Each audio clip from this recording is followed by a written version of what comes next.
وربي ليه جاب شهر رمضان؟ اشمعنى 30 يوم؟ لأن إحنا كبشر نحتاج تذكرة وتدريب. ننسى. طيب وما كان ربك نسيا، نفى عنه سبحانه، والإنسان يضعف وخلق الإنسان ضعيفا. إذا أنظر أني إلى شهر رمضان هو فرصة تأتي مرة بالسنة وقد ما تأتيني بعد.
السلام عليكم ورحمة الله وبركاته. كيفكن؟ كيف صحتكن؟ إن شاء الله تكونوا بألف خير وأنتم عم تشوفوا فيديو اليوم. جات لكم بفيديو جديد في يوم 12 من رمضان. فضلا وليس أمرا لا تنسوني من اللايك والكومنت، وإذا كنتم مو مشتركين اشتركوا في قناتي وانضموا لعائلتنا. شكرا كتير على تعليقاتكم الحلوين. فيديو الزلزال كتير أجاني عليه تعليقات وأنا رديت على نص الأشخاص، إذا الله ما كذبني يمكن يعني 600 تعليق أو أقل شوي. هاي بالنسبة إلي كمية تعليقات كتير كبيرة، فأنا رديت أول ما يعني نزلت الفيديو رديت على أشخاص قليلة، لأنه بعرف إنه يعني كتير رح يجيب لي تعليقات هذا الفيديو. رديت على أشخاص وشفت كتير ناس علقت لي على الفيديو، فما بقدر أرد على هاي الكمية. كمية كبيرة من التعليقات وصلتني، لهيك أنا بقلكن شفت كل تعليقاتكم الحلوين وشكرا كتير لكل مين علق لي.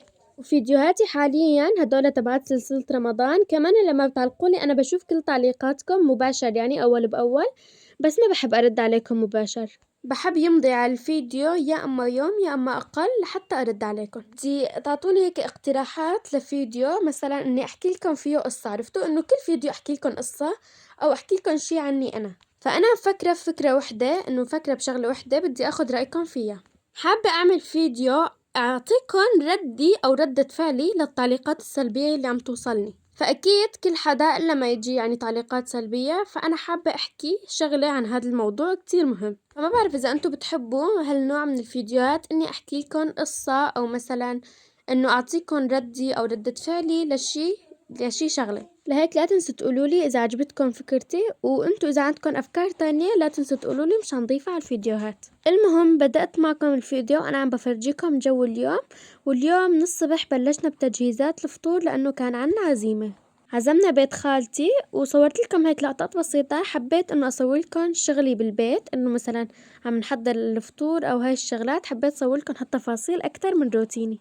بس اكيد كل فيديو رح يكونوا لقطاته مختلفين مشان ما يصير تشابه في فيديوهاتي. لا تنسوا تقولولي اذا عم تعجبكم فيديوهاتي ولا لا. بقالكم صياما مقبولا وافطارا شهيا، وكملوا مشاهدة الفيديو.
خلصنا المطبخ،